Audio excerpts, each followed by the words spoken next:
Samajwadi party को लेकर आज बात की जाए रायबरेली की, तो रायबरेली के नवनियुक्त हुए जिला अध्यक्ष आज हमारे साथ मौजूद हैं और आज उनसे आपका तारुफ कराऊंगा। उनसे कई सवालात होंगे जो उनसे जानेंगे हम लोग, क्योंकि लगातार देखा गया है कि एक बोर्ड भी लगा था रायबरेली में, जिस बोर्ड में लिखा हुआ था कि अखिलेश यादव जी की सरकार बनने को लेकर भी कई बातें हैं। तो कार्यकर्ताओं में एक देखा जाए तो उत्साह का है माहौल, और आगामी चुनाव को लेकर रायबरेली की सत्ता क्या कहती है और रायबरेली की नब्ज नापने की कोशिश करेगी रायबरेली एक्सप्रेस की टीम। उसी के तहत आज हम लोग पहुंचे हैं समाजवादी पार्टी के जिलाध्यक्ष के पास। आइए उनके पास चलते हैं, उनसे आपका तारुफ कराएंगे। अध्यक्ष जी, आपका स्वागत है आर एक्सप्रेस में।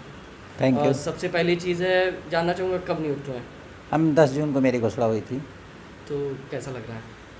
पार्टी का तो मैं कार्यकर्ता बहुत पुराना हूँ, तो मुझे तो कुछ वो वैसे ही लग रहा है जैसे मैं पहले था, वैसे आज भी लग रहा है। नई जिम्मेदारी मिली है? नई जिम्मेदारी मिली है। हाँ, नई जिम्मेदारी मिली है, तो जो भरोसा पार्टी ने मेरे ऊपर किया है उस भरोसे पे कायम खरे उतरेंगे। पार्टी किन किन चीज़ों को लेकर इस समय सबसे अहम भूमिका निभा रही है, ये भी जानना चाहेंगे दर्शक। देखिए, जब से समाजवादी पार्टी की सरकार 2017 से गई, भारतीय जनता पार्टी की योगी आदित्यनाथ की सरकार बनी है जी, उत्तर प्रदेश का विकास ठप है।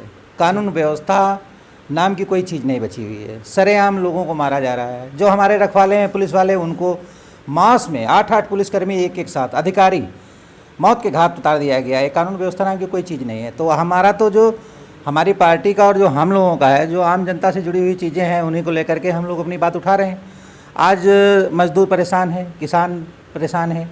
किसान का अन्न जो है लिया नहीं जा रहा, चाहे धान की ले भी रही हो, चाहे गेहूं की ले भी रही हो। अध्यक्ष जी, कुल मिलाकर जो बात रही है रायबरेली से जुड़ी चीज़ों को मैं जानना चाहूँगा, दर्शक भी जानना चाहेंगे कि रायबरेली की क्या जो नब्ज़ है, क्या समाजवादी पार्टी किस हिसाब से रायबरेली को देख रही है? देखिए, रायबरेली, हम जब हमारी पार्टी की सरकार थी तो हमने रायबरेली के लिए बहुत कुछ हमारी सरकार ने किया, हमारी पार्टी ने किया। जैसे रायबरेली का एक बहुत बड़ा सा जो मूलभूत चीज़ है, एम्स की स्थापना हुई। एम्स की ज़मीन समाजवादी पार्टी सरकार ने दिया। एम्स के लिए स्थापना के लिए ज़मीन नहीं मिल रही थी, वो ज़मीन हमारी पार्टी के हमारे राष्ट्रीय अध्यक्ष, उस समय के मुख्यमंत्री आदरणीय अखिलेश यादव जी ने दिया था, तभी एम्स की स्थापना हो पाई। हमारी पार्टी की सरकार में हर विधानसभा में कम से कम 5-5 बड़े बड़े पावर के विद्युत उपकेंद्र बनाए गए, जिससे कि आज बिजली की समस्या काफ़ी हद तक ठीक हुई है। ये समाजवादी पार्टी की सरकार की देन है। और क्या मूलभूत क्या असुविधाएं हैं रायबरेली में जो देखने को मिली हैं? क्योंकि सड़क समस्या सबसे बड़ी चीज़ है। आप खुद जानते हैं, खुद आप लोग फील्ड पे वर्क कर रहे हैं। भले ही कोरोना को लेकर बाकायदा बीच में नहीं जनसंपर्क हो पाया होगा, इस बीच आप लोग जनसंपर्क लगातार कर रहे हैं, ये भी देखा जा रहा है। और फिर उसको लेकर क्या समस्याएं हैं, क्या समस्याएं आपके पास आ रही हैं? लोग लगातार आपके पास भी पहुंच रहे होंगे, क्योंकि समाजवादी पार्टी से भी लोगों की कई अपेक्षाएं हैं, तो उस चीज़ को लेकर जानना चाहेंगे हम लोग। देखिए, क्या समस्या है? समाजवादी पार्टी की सरकार के समय में बहुत सड़कें रायबरेली में बनाई गई। हज़ारों किलोमीटर सड़कें, नई सड़कें रायबरेली में बनाई गई। जितने एनएच थे, जितनी बड़ी सड़कें थी, लंबी सड़कें थी, ओडीआर थे, अदर डिस्ट्रिक्ट रोड्स थे, सब पे समाजवादी पार्टी की सरकार के समय काम में सारी सड़कें अच्छी हो गई थी। जब से भारतीय जनता पार्टी योगी आदित्यनाथ के, क्या सरकार ने उखाड़ दिया? उखाड़ नहीं दिया, उन पे काम नहीं हुआ, टूट गई सरकार। इन्होंने कहा था गड्ढा मुक्त करेंगे। आप बता दो कि एक भी सड़क पे गड्ढा मुक्ति नहीं हुई, सारी टूटी हुई। आप शहर की सड़कें देख लो, सारी शहर की सड़कें टूटी पड़ी हुई हैं। सारी तो शहर की, चलिए मैंने मान लिया कि सड़कें टूटी हुई हैं, तो उसको लेकर आप लोग क्या कर रहे हैं? अब हमने तो पहले भी प्रशासनिक अधिकारियों को इस बात को लेकर के ज्ञापन दिए हैं, और आज भी हम बराबर बात कर रहे हैं। जितनी भी टूटी हुई सड़कें हैं उन पे हम पिडौड़ी के अधिकारियों से भी हमने कहा, और भी प्रशासनिक अधिकारियों से लगातार हम लोग इस बात को उठाते रहते हैं। कार्यकर्ताओं के बीच में क्या माहौल देखने को मिल रहा है? क्योंकि चुनाव भी नज़दीक ही है, समय देखा जाए तो कम है, मानते हैं इस चीज़ को, समय कम है और लॉकडाउन भी लगा हुआ है, तो लगातार एक भीड़ भी इकट्ठा नहीं की जा सकती। अगर एक जिम्मेदार नागरिक होने के नाते आप लोग नहीं इकट्ठा कर रहे हैं, इस चीज़ के लिए आप लोगों को बधाई देना चाहूँगा। क्योंकि ये चीज़ बहुत देखी गई है कि कई ऐसी पार्टियाँ, जिनकी कई ऐसे नेता हैं जो सोशल डिस्टेंसिंग का अनफॉलो किए और धज्जियाँ भी उड़ी हैं, तो उसको लेकर क्या देखा जा रहा है कि कार्यकर्ता किस प्रकार से जनसंपर्क कर रहे हैं, और क्या क्या आप अपने हिसाब से, बूथ के हिसाब से, क्योंकि सर्वप्रथम ये भी देखा जाता है बूथ कार्यकर्ता होते हैं, जड़ से ही सब चीज़ की शुरुआत होती है। ठीक बात। देखिए, अभी समाजवादी पार्टी के कार्यकर्ताओं ने लॉकडाउन के समय में बड़ी संख्या में काम किए हैं जी। लोगों के बीच असहाय लोग थे, बेबस लोग थे, मजदूर थे, तमाम परेशान लोग थे। उनकी सहायता के लिए समाजवादी पार्टी के कार्यकर्ताओं ने बढ़ चढ़ करके राहत सामग्री बांटी है। ये समाजवादी पार्टी के कार्यकर्ताओं ने करी है। अभी उसके बाद हमारी पार्टी का एक बड़ा कार्यक्रम, एक समाजवादी पार्टी का आह्वान पत्र ये बांटने का, वितरित करने का सर, लोगों के इस बीच में, पत्र के बारे में कुछ जानना चाहेंगे? ये एक लिटरेचर पार्टी का है। भारतीय जनता पार्टी की सरकार में 6 वर्ष की जो केंद्र की सरकार है, 6 वर्ष की केंद्र सरकार भारतीय जनता पार्टी की, और करीब करीब 3.5 पौने 4 वर्ष की राज्य सरकार हो गई है।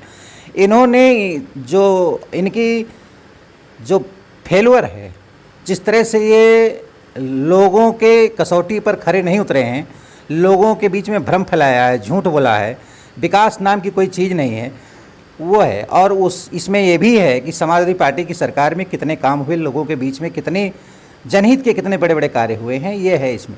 कुल मिला के एक पत्र से आप लोग अपनी उपलब्धियां गिना रहे हैं और दूसरे की कमियों को लेकर भी रायबरेली के जो कार्यकर्ता हैं वो लगातार जनसंपर्क कर रहे हैं। कमियां तो जैसे जो कमियां हैं तो वो जग जाहिर हैं। जी बिल्कुल। जो भारतीय जनता पार्टी की कमियां हैं, नाकामियां हैं, वो आपके सामने हैं। आज बता दीजिए, हर पहलू पर भारतीय जनता पार्टी फेल है। ना विकास, ना कानून व्यवस्था, ना छात्रों। आप बता दीजिए, समाजवादी पार्टी की सरकार में माननीय अखिलेश यादव जी के नेतृत्व में जो सरकार चल रही थी, बड़ी संख्या में छात्रों को लैपटॉप बांटने की बात थी। रायबरेली में भाजपा का अस्तित्व, लैपटॉप बांटा उन्होंने, बहुत बड़ी संख्या में लैपटॉप बांटा छात्रों के लिए। आज कोरोना के युग में अगर वो लैपटॉप बट रहे होते तो जो ये ऑनलाइन पढ़ाई हो रही है बच्चों की, वो बाधित न होती। आज वही लैपटॉप लोगों के लिए कारगर होता। योगी आदित्यनाथ ने बदले की भावना से वो लैपटॉप बंद कर दिए। तो ये छात्र विरोधी बात हुई ना। अभी बांट दे कोरोना के युग कि लैपटॉप दे दो, एंड्रॉयड फ़ोन दे दो, तो छात्रों के हित की बात हो। तो छात्रों से इनका कोई लेना देना नहीं। नौजवानों एक रोजगार इन्होंने दिया नहीं, किसानों के लिए कुछ किया नहीं, मजदूरों के लिए कुछ किया नहीं। तो हर पहलू पर और हर विषय पर ये फेल हैं, इनकी नाकामी है। समाजवादी पार्टी निश्चित रूप से 2022 में पूर्ण बहुमत की सरकार उत्तर प्रदेश में बनाएगी और फिर से उत्तर प्रदेश का विकास चालू होगा। कुल मिलाकर देखा जाए तो हमारे साथ अध्यक्ष जी मौजूद थे। अध्यक्ष जी ने कई ऐसी बातें रखी हैं जो देखा जाए तो एक नज़रिए से समाजवादी पार्टी उस चीज़ को सोच रही है। आगामी चुनाव को लेकर भी कई ऐसी तैयारियां हैं, जैसा कि उन्होंने एक पत्र की जिक्र किया।